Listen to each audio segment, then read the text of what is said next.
Smoking causes cancer. Smoking kills. புகைப்பிடித்தல் புற்றுநோயை உண்டாக்கும் மற்றும் உயிரை கொல்லும். Consumption of alcohol is injurious to health. மது அருந்துதல் உடல் நலத்திற்கு கேடு. Be safe. Don't drink and drive. பாதுகாப்பாக இருப்பீர். மது அருந்திவிட்டு வாகனம் ஓட்டாதீர். ஹலோ நண்பர்களே, அனைவருக்கும் வணக்கம். நம்ம இன்னைக்கு பார்க்க போற சம்பவத்தை பாக்குறதுக்கு முன்னால உங்ககிட்ட ஒரு விஷயத்த சொல்லிடலாம் அப்படின்னு இருக்கிறேன். உங்க லைஃப்ல இத மாதிரியான அமானுஷ்ய சம்பவங்கள் ஏதாவது நடந்திருந்தா அதை என்னுடைய வாட்ஸ்அப் நம்பருக்கு ஒரு வாய்ஸ் நோட்டா மற்றும் மெசேஜ் நீங்க அனுப்பலாம். என்னுடைய வாட்ஸ்அப் நம்பரை டிஸ்கிரிப்ஷன்லயும் கொடுத்திருக்கிறேன், இந்த டிஸ்பிளேலயும் தெரியும். கண்டிப்பா ஃபாலோ பண்ணிக்கிடுங்க. வாங்க இன்னைக்குள்ள சம்பவத்துக்குள்ளாடி நம்ம போயிடலாம். ஒரு கதை சொல்லிட்டேன் சார். அதுல உனக்கு கதை கேட்டு பழகிடுச்சு, எனக்கு கதை சொல்லிய பழகிடுச்சு. நான் கதை சொல்றேன், நீ கேளு. இந்த சம்பவம் எங்க நடக்குது அப்படின்னு பாத்தீங்கன்னா சென்னையில நடக்கக்கூடிய ஒரு சம்பவம் தாங்க. சென்னையில இருந்து கிட்டத்தட்ட ஒரு 25 கிலோமீட்டர் தூரத்துல இருக்கக்கூடிய ஒரு ஊர்ல நடந்த சம்பவம் தான். என்ன அப்படிங்கறத நம்ம தெளிவா பாத்துடலாம். கிட்டத்தட்ட 2004 காலகட்டத்துல தாங்க இந்த சம்பவம் நடக்குது. இந்த சம்பவத்தை நமக்கு அனுப்புனவங்களுடைய பெயர் என்னன்னு கேட்டீங்கன்னா மெர்லின் ஜோசப். இவங்க ஒரு பெண் தாங்க. என்ன அப்படின்னு பாத்துடலாம். மெர்லின் ஜோசப்புக்கு வந்து அவங்க அப்பா இருக்கிறாங்க, அம்மா இருக்கிறாங்க, ஒரு தங்கை இருக்கிறாங்க. மெர்லின் ஜோசப் வந்து பெங்களூர்ல பிகாம் படிப்பை முடிச்சுக்கிட்டு வீட்டுக்கும் வர்றாங்க. கிட்டத்தட்ட அங்க இருந்து ட்ரெயின்ல தான் கிளம்பி வந்துட்டு இருக்காங்க. அப்படி வரும்போது என்ன நடக்குது அப்படின்னு பாத்தீங்கன்னா சென்னை வந்து சேர்றதுக்கு கிட்டத்தட்ட நைட் ஒரு 12:30 மணி ஆகுதுங்க. இந்த டைம்ல என்ன நடக்குது அப்படின்னா இங்க எக்மோர் ஸ்டேஷன்ல வந்துடுறாங்க. ஸ்டேஷன்ல வந்து ஒரு ஆட்டோவை பிடிக்கிறாங்க. கிட்டத்தட்ட 25 கிலோமீட்டர் தூரம் இருக்குங்க அந்த ஊருக்கு போய் சேர்றதுக்கு. அதுக்காக இவங்களும் ஆட்டோவை பிடிச்சிட்டு அங்க இருந்து கிளம்பவும் செய்யறாங்க. சுமார் ஒரு 1-1:30 மணி இருக்குங்க. அந்த நேரத்துக்கு தான் இவங்க அவங்க ஊருக்கும் போய் சேர்றாங்க. அதாவது கிட்டத்தட்ட ஒரு 25 கிலோமீட்டர் தூரத்துல தான் அவங்க ஊர் அமைஞ்சிருக்குது. அந்த ஊருக்கும் போய் சேர்றாங்க. ஊருன்னா நல்ல சிட்டியான இடம் தாங்க, நிறைய ஆட்கள் இருக்கக்கூடிய இடம் அப்படின்னு கூட சொல்லலாம். என்ன அப்படின்னு பாத்தீங்கன்னா இவங்க இறங்கி கிட்டத்தட்ட ஒரு 500 மீட்டர் தூரம் வந்து நடந்து தாங்க போகணும். என்ன அப்படின்னா ஒரு முடுக்கா இருக்குங்க. அதாவது சின்ன சின்ன தெருவா இருக்கும் அப்படின்னு சொல்லலாம். அந்த தெருவுக்குள்ளாடி ஒரு 3 டேர்னிங் தாண்டி தான் இவங்களுடைய வீடு இருக்குது அப்படின்னு சொன்னா அதுல பைக்குகள் மட்டும்தாங்க போகும், ஆட்டோ உள்ள போகாது. அதனால அந்த ஆட்டோ டிரைவர் என்ன பண்றாரு அப்படின்னா அதுல கொண்டு விட்டுட்டும் போயிடுறாரு. இவங்களும் கையில அவங்க ஒரு பேக் வச்சிருக்காங்க, அதாவது அவங்க ஒரு திங்ஸ் வச்சிருக்கக்கூடிய ஒரு பேக்னு சொல்றாங்க. அந்த பேகை தோல்ல போட்டுக்கிட்டு அப்படியே நடந்து வந்துகிட்டே இருக்கிறாங்க. அப்படி நடந்து வரும்போது ஒரு ஜங்ஷனை தாண்டிடுறாங்க. அப்படி அந்த ஒரு ஜங்ஷனை தாண்டும் போது அந்த இடத்த வந்து ஒரு 5-6 பசங்க இருந்து பேசிக்கிட்டே இருக்கிறாங்க. இதையும் அவங்க கவனிச்சுக்கிட்டு அங்க இருக்கக்கூடிய பசங்களை திரும்பி கூட பார்க்காம அங்க இருந்து நடக்க ஆரம்பிச்சிடுறாங்க. அடுத்த ஒரு ஜங்ஷன் வருதுங்க. அந்த ஜங்ஷன்ல வரும்போது ஒரு விஷயத்த பாக்குறாங்க. என்ன அப்படின்னா அந்த ஜங்ஷன்ல வந்து டியூப் லைட் தாங்க இருக்கும். ஆனா அன்னைக்கு அந்த லைட் வெளிச்சமே இல்ல. இன்னும் ஒரு ஜங்ஷன் இருக்குங்க. அதை தாண்டின பிறகுதாங்க இவங்க வீடு இருக்குது அப்படின்னு சொல்லலாம். என்ன அப்படின்னா இவங்க நடந்து வந்துட்டு அந்த கரண்ட் இல்லாத அந்த ஜங்ஷன்ல வரும்போதே ஏதோ ஒரு கருப்பு கலர்ல ஒரு உருவம் அந்த இடத்த கிராஸ் பண்ணி போறது மாதிரி இவங்க கண்ணுக்கு தெரிஞ்சிருக்குது. ஆனா இவங்க அதை பெருசா எடுக்கிறீங்க, நம்மளுடைய நிழலா தான் இருக்கும் அப்படின்னு நினைச்சுக்கிட்டு இவங்க நடக்க ஆரம்பிச்சிடுறாங்க. கிட்டத்தட்ட இவங்க என்ன பண்றாங்க அப்படின்னாக்கி அந்த ஜங்ஷனையும் தாண்டி அடுத்த ஜங்ஷனுக்கு வர்றாங்க. அதாவது அந்த தெரு மாதிரி இருக்கக்கூடிய அந்த ரூட்டுக்குள்ளதான் வந்துகிட்டு இருக்காங்க. அப்படி வரும்போது அடுத்த ஜங்ஷன்ல வரும்போது ஒரு விஷயத்த பாக்குறாங்க. என்னன்னா அங்க ஒரு டியூப் லைட் இருக்குங்க. அந்த டியூப் லைட் வெளிச்சத்துக்கு கீழே யாரோ ஒரு கருப்பான ஒரு உருவம் அப்படியே அதை ஒரு ஆள் மாதிரியே உட்கார்ந்து இருக்குங்க. அதை அப்படியே பாக்குறாங்க. யாரோ உட்கார்ந்து இருக்கிறாங்க அப்படின்னு சொல்லிட்டு இவங்க மெல்லமா நடந்து கிட்ட வர ஆரம்பிக்காங்க. அப்படி கிட்ட வரும்போது ஒரு சம்பவம் நடக்குது. என்ன அப்படின்னா அந்த நபர் அப்படியே எழும்பி அந்த தெருவுக்குள்ளாடி போகுதுங்க. அந்த தெரு அப்படின்னா இவங்க வீடு இருக்கக்கூடிய அந்த பகுதியை பார்த்து போகுது. இவங்க நினைக்கிறாங்க ஏதோ ஒரு ஆம்பளை தான் எந்திச்சு போறான், நம்ம போயிடலாம் அப்படின்னு சொல்லிக்கிட்டு அந்த ஜங்ஷனை திரும்பும் போது பாக்குறாங்க அந்த ஆணுடைய உருவம், அதாவது அந்த கருப்பு கலர்ல இருந்த அந்த உருவம் மெர்லினுடைய வீட்டுக்கு முன்னாடி தாங்க நின்றுட்டு இருக்குது. மெர்லின் அப்படியே பார்த்து பயந்துடுறாங்க. இது என்னடா நம்ம வீட்டு முன்னாடி நிக்குது, இது யாருன்னு தெரியலையே அப்படின்னு சொல்லிக்கிட்டு உங்களுடைய வீட்டுடைய ஃப்ரெண்ட் எல்லாம் லைட் இருக்குங்க.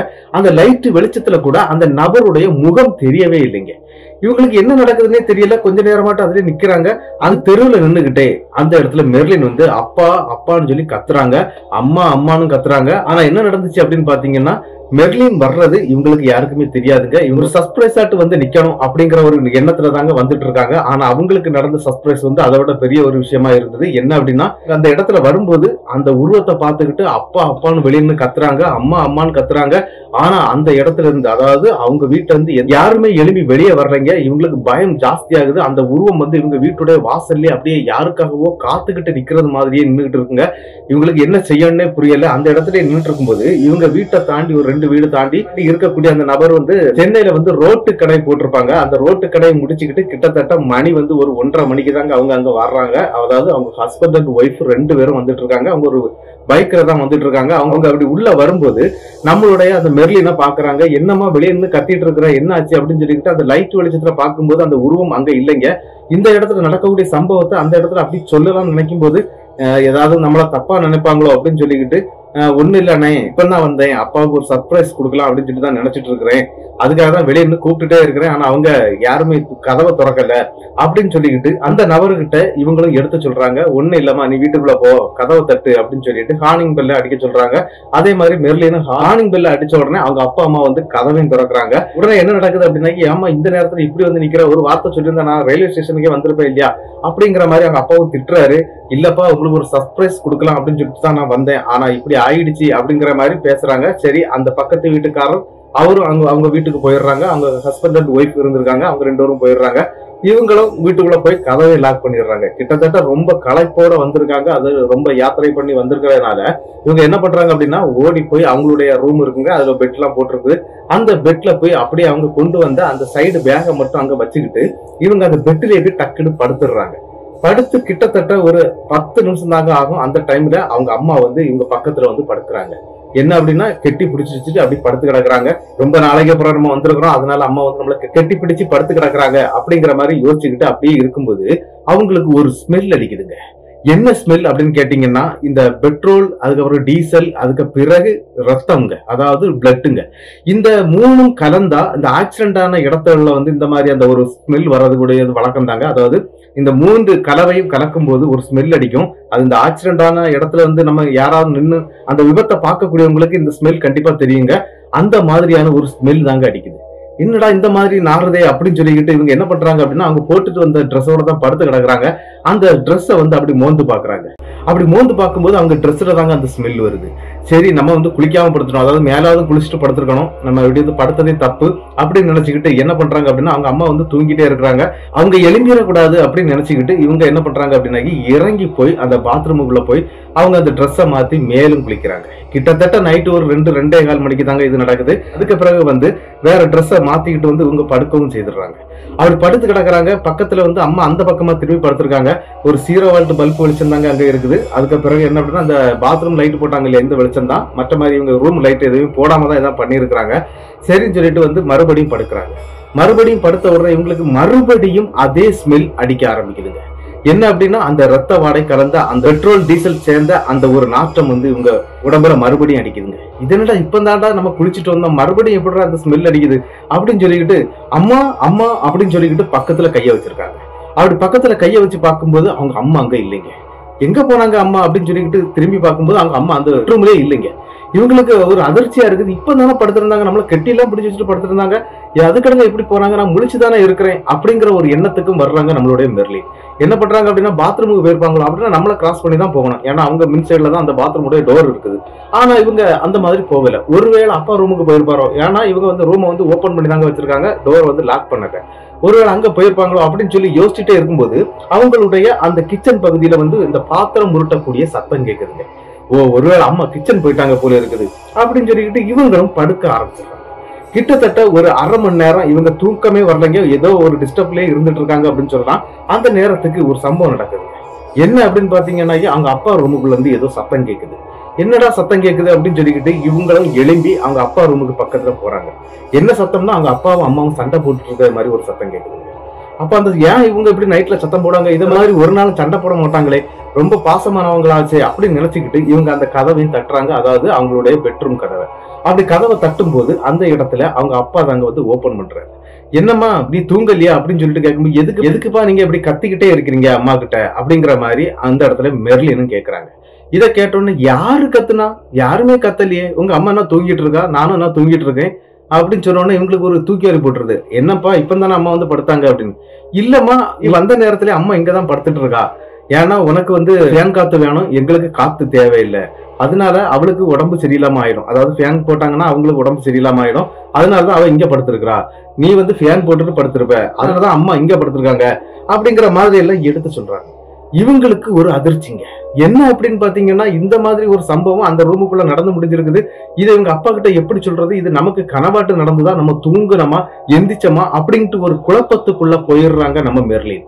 இருந்தாலும் இவங்க அதை அப்படி விட்டுறாங்க. கிச்சன்ல பாத்திரம் உருட்டுற சவுண்டு கேட்டுச்சு இல்லையா, அந்த பக்கமா போறாங்க. அப்படி கிச்சன்ல போய் லைட்டு போட்டு பார்க்கும்போது அங்க இருக்கக்கூடிய ஒரு பாத்திரம் வந்து கீழே விழுந்து கிடக்குங்க. அந்த பாத்திரத்தையும் எடுத்து அதே இடத்துல அப்படி செட் பண்ணி வச்சுக்கிட்டு இவங்க மறுபடியும் என்ன பண்றாங்க அப்படின்னா ரிட்டர்ன் அவங்க ரூமுக்கு வர்றாங்க.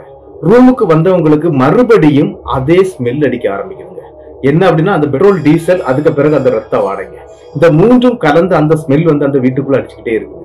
இவங்களுக்கு என்ன செய்யணும்னே தெரியல. தலைவலியா போத்திக்கிட்டு அப்படியே தூங்கவும் ஆரம்பிக்கிறாங்க. ஏன்னா கிட்டத்தட்ட இந்த பிரச்சனையெல்லாம் இவங்க சமாளிச்சு ஒரு தூங்குறதுக்கு ஒரு 3 மணியெல்லாம் ஆயிருங்க.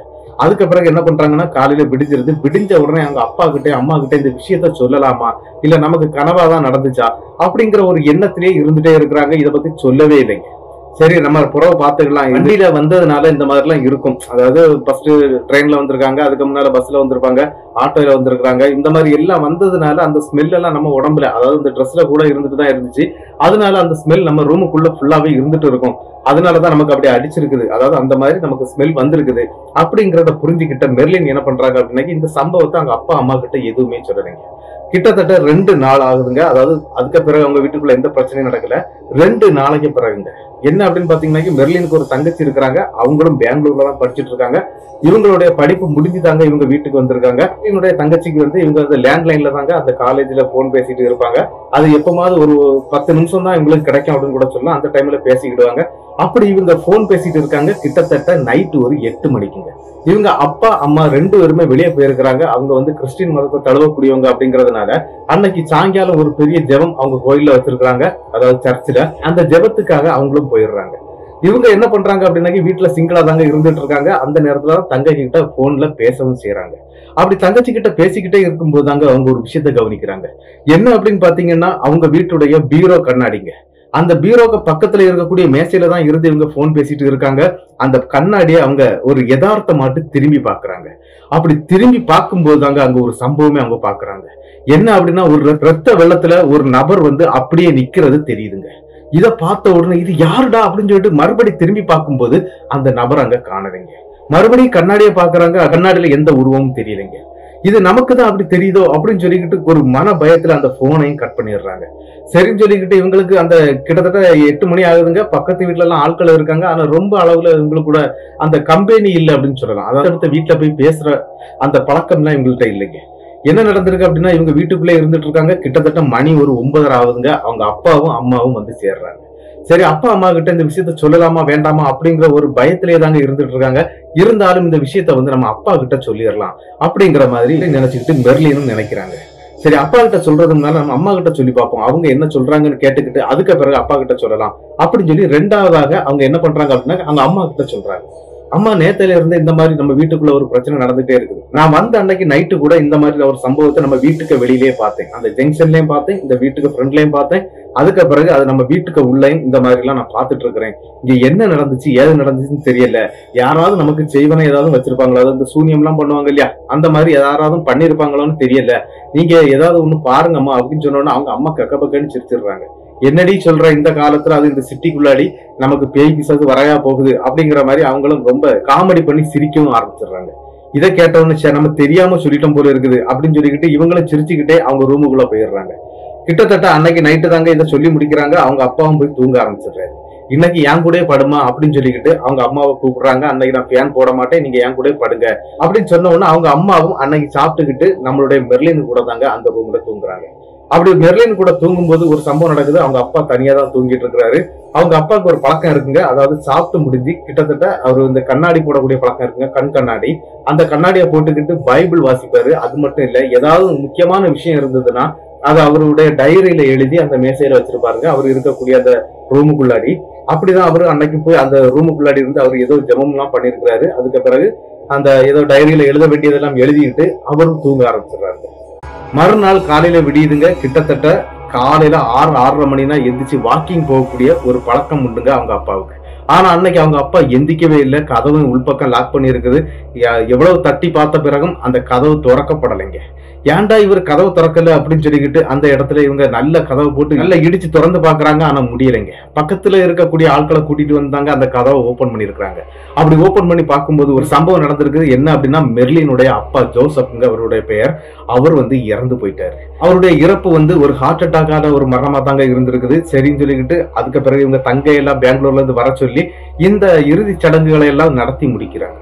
கிட்டத்தட்ட 4 நாட்கள் தாங்க ஆயிருக்குது. அதாவது அவங்க அப்பா இறந்து 5வது நாள் அந்த வீட்டுக்குள்ளாடி அடுத்த சம்பவம் நடக்குதுங்க. என்ன அப்படின்னு பாத்தீங்கன்னா, இவங்களுடைய தங்கைக்கு டைம்ல ஒரு எக்ஸாம் நடந்துட்டு இருக்குது. அதாவது இவங்க மறுபடியும் உடனே பெங்களூர் போய் ஆகணும். அதுக்காக அவங்க தங்கையும் கிளம்பிடுறாங்க. இந்த இடத்துல இருக்கிறது யார் அப்படின்னு பாத்தீங்கன்னா, நம்மளுடைய மெர்லினுடைய குடும்பம் பெரிய குடும்பம் தாங்க.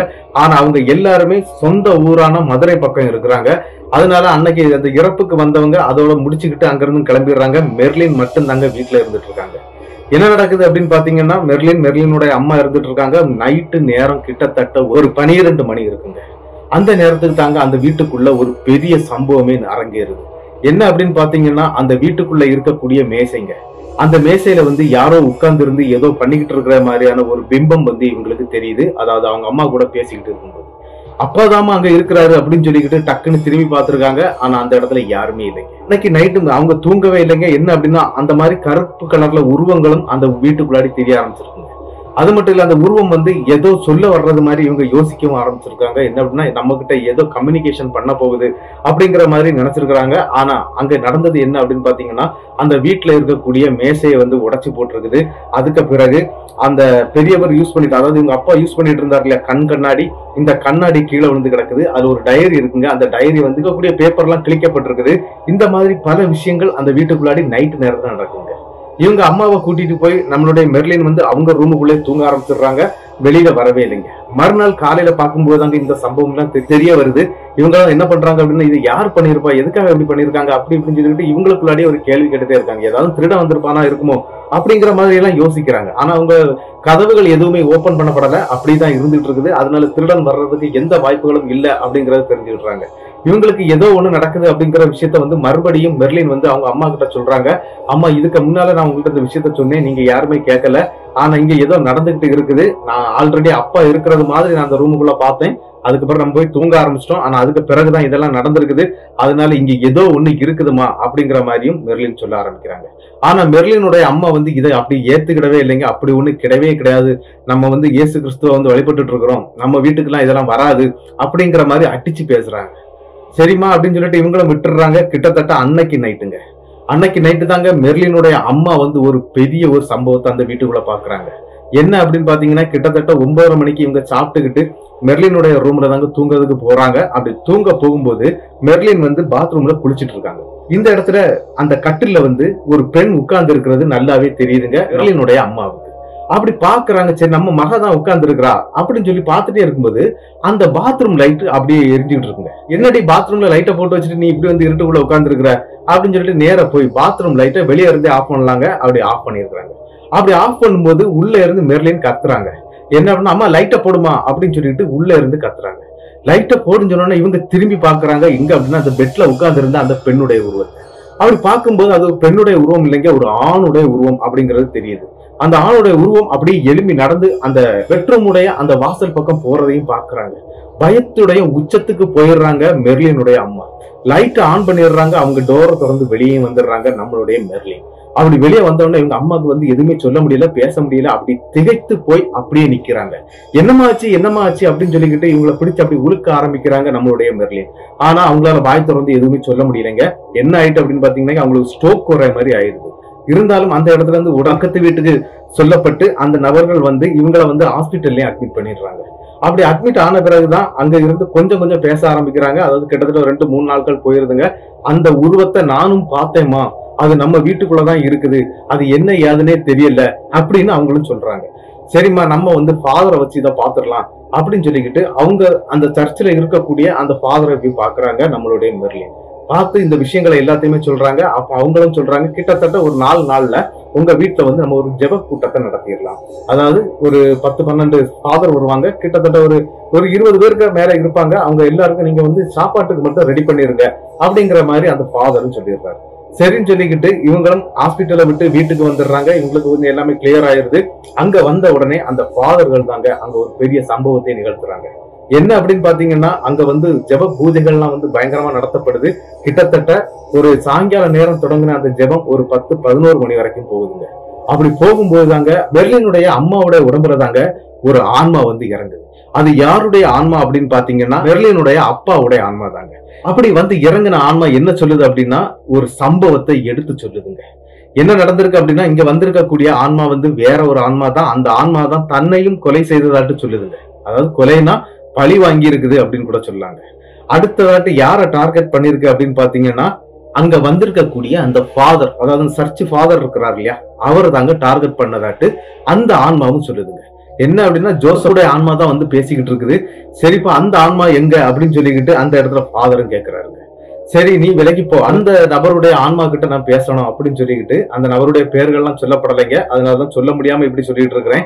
என்னன்னா, இந்த மாதிரி அந்த ஆன்மாவை வர சொல்லு அப்படின்னு சொன்ன உடனே மறுபடிதாங்க அந்த பையனுடைய ஆன்மா வருது. அதாவது என்ன நடந்திருக்கு அப்படிங்கறத நான் அந்த கதையை சொல்லிடுறேன். என்ன அப்படின்னு பாத்தீங்கன்னா, இவங்க அந்த திருச்சபை குடும்பத்தை சேர்ந்த ஒரு நபருடைய பையனுடைய ஆன்மான்னு சொல்லாங்க. என்ன அப்படின்னா, கஷ்டப்படக்கூடிய ஒரு ஃபேமிலி. அந்த பையன் வந்து அதாவது கிட்டத்தட்ட ஒரு 18 வயசான பையங்க.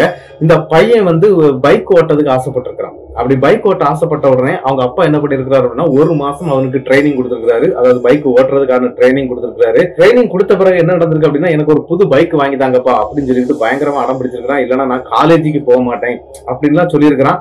இதனால அவங்க அப்பா என்ன பண்ணிருக்கிறாரு அப்படின்னாக்கி, அந்த டைம்ல இறங்கின ஒரு புது பைக்கை ஒண்ணு வாங்கி கொடுத்துருக்காரு. அந்த நபரும் என்ன பண்ணிருக்கிறாரு, அதாவது அந்த 18 வயசு அந்த இளைஞன் என்ன பண்ணிருக்கான் அப்படின்னா, தெருவுல எல்லாமே அந்த வண்டியை போட்டு பயங்கரமா அங்க இங்க ஓட்ட ஆரம்பிச்சிருக்கான். அந்த டைம்ல வந்து மழை பெய்து கொஞ்சம் தண்ணீர் தேங்கி நிக்கக்கூடிய இடத்துல அந்த ஃபாதர், அதாவது இந்த ஃபாதர் இருக்கிறார் இல்லையா, இந்த ஃபாதர் மற்றும் நம்மளுடைய ஜோசப் அவங்க மனைவி, அதாவது நம்மளுடைய மெர்லினுடைய அப்பாவும் அம்மாவும், இவங்க 3 பேரும் ஒரு இடத்துல, அதாவது சர்ச்சுக்கு முன்ன பேசிட்டு இருக்காங்க. அந்த இடத்துல தேங்கி நிக்கக்கூடிய தண்ணிக்கு மேல இந்த பையன் அந்த பைக்கை கொண்டு போயிருக்கிறான். அது ரொம்ப வேகமா போயிருக்கிறான். அந்த தண்ணி வந்து இவங்க உடம்புல அப்படி தெரிச்சிருதுங்க. அதாவது அவங்க எங்கேயோ போறதுக்காக கிளம்பி நின்ற இடத்துல அவங்க ட்ரெஸ் ஃபுல்லாவே சேராயிருது. இதை பார்த்த உடனே நீ ஒழுங்கா போக மாட்டியாடா அப்படின்னு சொல்லிக்கிட்டு ஓடி போய் நம்மளுடைய மெர்லினுடைய அப்பா இருக்கிறார் இல்லையா, அந்த பையனை 2 அடி அடிச்சிடுறாரு. இந்த அடியை வாங்கினது மட்டும் இல்ல, அந்த இடத்துல அந்த ஃபாதர் வந்து 2-3 வார்த்தைகள் சபிக்கிறது மாதிரி பேசவும் செய்திருக்கிறாரு. இதையெல்லாம் கேட்டுக்கிட்டு மன வருத்தத்திலே அந்த பையன் அங்கிருந்து அந்த வண்டியை எடுத்துட்டு போயிடுறான். ஆனா கிட்டத்தட்ட 3வது நாளுங்க, இந்த சம்பவம் நடந்த 3வது நாள் அந்த பையன் வந்து அந்த ஊர்ல இருக்கக்கூடிய ஒரு தண்ணி லாரியில அடிபட்டு இறந்து போயிடுறான். அதாவது என்னன்னா, அதே பைக்கு தாங்க பையன் ஆக்சிடென்ட் ஆகி இறந்து போயிருக்கிறான். கிட்டத்தட்ட இந்த சம்பவம் நடக்கிறது ஒரு 3-4 நாளைக்கு முன்னால அப்படின்னு கூட சொல்லலாம். இந்த பெர்லின் ஊருக்கு வர்றதுக்கு முன்னால ஒரு 3 நாளைக்கு முன்னால நடந்த சம்பவம் தாங்க. ஆனா என்ன நடந்துச்சு அப்படின்னு பாத்தீங்கன்னா, அந்த பையனுடைய ஆன்மா வந்து அந்த ஆக்சிடென்ட் ஆன இடத்துலயே அப்படியே நின்னுட்டே இருந்திருக்குங்க. எங்க போகணும்னு தெரியாம நின்னுகிட்டே இருந்திருக்குது. அப்படி நின்னுகிட்டு இருந்த ஆன்மா என்ன பண்ணிருக்கு அப்படின்னாக்கி, இவங்க அம்மா வந்து அடிக்கடி அந்த சர்ச் பக்கம் போயிட்டு வர்றது, அந்த ரோடு வழியா தாங்க போயிட்டு வரணும். அப்படி அந்த ரோடு வழியா போகும்போது அவங்க பின்னால தாங்க வந்திருக்கு. ஆனா என்ன இருக்கு அப்படின்னு பாத்தீங்கன்னா, இந்த தெருவுல நான் சொன்னேன் இல்லையா, சின்ன சின்ன ஜங்ஷன் இருக்குங்க. அதுல இடையில சின்ன சின்ன கோவில்கள் இருக்குங்க. அந்த கோவிலை கிராஸ் பண்ணி போக முடியாம இந்த நபருடைய ஆன்மா வந்து அந்த ஊரை சுத்தி அந்த ஜங்ஷன்ல வந்து நின்று இருக்குது. இவங்களுடைய வீடு எதுன்னு தெரியாம. ஆனா அன்னைக்கு நைட்டு தாங்க அடுத்த சம்பவம் நடந்திருக்கு. என்ன அப்படின்னா, மெர்லின் இறங்கி நடந்து அந்த தெரு வழியா வந்தாங்க இல்லையா, அப்படி தெரு வழியா வந்து இந்த உருவத்தை அந்த ஜங்ஷன்ல பாத்துருக்காங்க. அந்த உருவம் வந்து கரெக்டா இவங்க வீட்டு வாசல் முன்னாடி நின்று இருக்குது. அப்படி நின்றுகிட்டு இவங்க கத்த ஆரம்பிச்சிருக்கிறாங்க. அதாவது அப்பா அம்மான்னு சொல்லிட்டு கத்துனாங்க இல்லையா, இந்த சத்தம் கேட்டு, அதாவது அவங்க வீட்டுக்குள்ள முழிக்கவே இல்லை அப்படின்னு நான் சொன்னேன் இல்லையா, அந்த மாதிரி அந்த சத்தத்தை கேட்ட உடனே அப்ப இந்த வீட்டுக்குள்ளதான் அவங்க இருக்கிறாங்களா இருக்கும் அப்படின்னு சொல்லி பாக்குறதுக்காக தான் நின்றுருக்கு. அதுக்கு பிறகு அந்த வழியா வந்து அந்த ரோட்டு கடை போட்டிருக்கிறாரு அப்படின்னு சொன்னேன் இல்லையா, அந்த நபர் கத்தி கூப்பிடும் போது கரெக்டா இந்த நபர்கள் 2 பேருமே வெளியே வந்திருக்காங்க. அது யார் அப்படின்னா, நம்மளுடைய மெர்லினுடைய அப்பா அம்மா 2 பேரும் வந்திருக்காங்க. அந்த கேப்ல தாங்க இது அந்த வீட்டுக்குள்ளேயும் புகுந்திருக்குது. அப்படி புகுந்தது மட்டும் இல்லைங்க, மெர்லினுடைய அப்பாவை வந்து சோழிய முடிச்சிருச்சு. அதுக்கு பிறகு அது ஸ்கெட்ச் பண்றது யார் அப்படின்னா, இவங்க அம்மாக்கு உடம்புல ஏறி அந்த ஃபாதரை போய் அடையணும். அதாவது இந்த ஃபாதரை எப்படியாவது பழி தீர்க்கணும் அப்படிங்கிற மாதிரி நினைச்சிருக்குங்க. ஆனா என்ன நடந்துச்சு அப்படின்னு பாத்தீங்கன்னா, இந்த ஃபாதர் இந்த ஆன்மாவை வந்து சமாதானப்படுத்துறது மாதிரியான பல விஷயங்களை அந்த வீட்டுக்குள்ள பண்ண ஆரம்பிச்சிருக்காரு. அப்படி கிட்டத்தட்ட இந்த ஆன்மாவை வந்து இவங்க சமாதானப்படுத்த ஆரம்பிச்சிருக்காங்க. ஆனா அந்த ஆன்மா சமாதானம் படாத மாதிரியே தெரியலைங்க. பயங்கரமா கொந்தளிச்சுக்கிட்டே இருந்திருக்கு. இருந்தாலும் அவங்க இருக்கக்கூடிய பல ஃபாதர்கள் அந்த ஆன்மா கூட கம்யூனிகேஷன் பண்ணி அந்த ஆன்மாவை வந்து கட்டுப்பாட்டுக்குள்ள கொண்டு வர்றாங்க.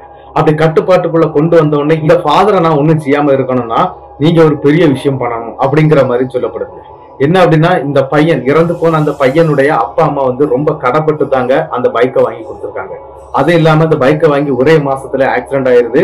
இந்த பைக்குக்கு கட்டின பணம் கிட்டத்தட்ட ஒரு 50,000 ரூபாய் இந்த கடன் வாங்கி தான் கட்டியிருக்காங்க.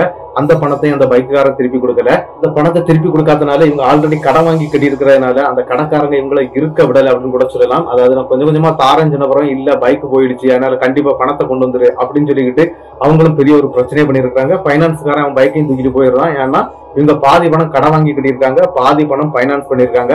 ஆனா என்ன நடந்துச்சு அப்படின்னா, பைனான்ஸ்காரன் பைக் எடுத்துட்டான். இவங்களுக்கு அந்த 50,000 ரூபாய் பெரிய ஒரு கடத்துல மாட்டிக்கிடுதுங்க. இந்த பணத்தை வந்து நீங்க கண்டிப்பா என் குடும்பத்துக்கு கொடுத்துட்டீங்க அப்படின்னு சொன்னா நான் இந்த நபர்களை விட்டுட்டு நான் போயிடுறேன் அப்படிங்கிற மாதிரியும் அந்த என்னுடைய ஆன்மா அந்த இடத்துல சொல்லுதுங்க. இதை கேட்ட உடனே ஃபாதர் வந்து அதெல்லாம் முடியாது, நீ கேட்ட ஒரு ஆளுக்குன்னு கேட்டா நான் எப்படி கொடுக்க முடியும்? அது மட்டும் இல்லைங்க, அந்த சர்ச்சோட சேர்ந்து நிறைய அநாத ஆசிரமங்களுக்கு இவங்க காசு அனுப்பிட்டு இருக்காங்க, அதனால இந்த மாதிரிலாம் எங்களால பண்ண முடியாது அப்படிங்கிற மாதிரி அந்த ஃபாதர்னு சொல்றாருங்க. ஆனா அந்த இடத்துல நம்மளுடைய மெர்லின் வந்து என்ன சொல்லியிருக்கிறாங்க அப்படின்னா, நான் கண்டிப்பா உன்னுடைய அந்த கடத்தை தீர்த்துடுறேன், இந்த பிரச்சனையில இருந்து எங்களை வந்து நீ தொந்தரவு பண்ணக்கூடாது அப்படிங்கிற மாதிரியும் சொல்லியிருக்காங்க. அதுக்காக அந்த ஆன்மாவும் சரின்னு சொல்லி ஒத்துக்கிடுதுங்க. அதே மாதிரி அந்த ஆன்மாவும் அவங்கள விட்டு அங்க இருந்து போயிருதுங்க. இந்த ஃபாதரும் அதுல இருந்து தப்பிக்கிட்டாரு அப்படின்னு கூட சொல்லலாம். என்னன்னா, இந்த மெர்லின் வந்து அவங்க அப்பா அம்மாவை பார்த்து, அதாவது இறந்து போன அந்த நபருடைய அப்பா அம்மாவை பார்த்து அந்த 50,000 ரூபாய் காசையும் கொடுத்துருக்காங்க. அதுக்கு பிறகு அவங்க வந்து கூடுதல் கம்யூனிகேஷன் இல்லைங்க, இவங்க பெங்களூர்லயே செட்டில் ஆயிட்டாங்க. இப்போ அவங்க அம்மாவோடய அங்க போயிட்டாங்க, அங்கதான் இருந்திருக்காங்க. கிட்டத்தட்ட 2020 கொரோனா டைம்ல வந்து மெர்லினுடைய அம்மா வந்து இறந்தும் போயிட்டாங்க. இப்போ இவங்க, அதாவது மெர்லின் அவங்களுடைய தங்கச்சி, அவங்க 2 பேருமே அங்கதான் கல்யாணம் பண்ணி அங்கேயே செட்டில் ஆகி இருக்கிறாங்க. இப்போ சென்னைக்கு அவங்களுக்கும் கிட்டத்தட்ட ஒரு 10 வருட கேப் விழுந்துருச்சு அப்படிங்கிறது மாதிரி தாங்க சொல்லியிருக்கிறாங்க. இந்த சம்பவம் அவங்களுக்கு இப்படிதாங்க நடந்து முடிஞ்சிருக்குது. இந்த சம்பவத்தை அனுப்பி தந்த நம்மளுடைய மெர்லினுக்கு என்னுடைய பெரிய நன்றிகளை நான் சொல்லிக்கிறேன். இந்த சம்பவம் உங்களுக்கு பிடிச்சிருந்தா லைக் பண்ணி, ஷேர் பண்ணி, கமெண்ட் பண்ணி, சப்ஸ்கிரைப் பண்ணுங்க. மறக்காம பெல் ஐகானை தட்டிருங்க. அடுத்த வீடியோவில் சந்திக்கும் வரை உங்களிடமிருந்து விடைபெறுவது உங்கள் நாகர்கோவில் நாகராஜன். நன்றி நண்பர்களே.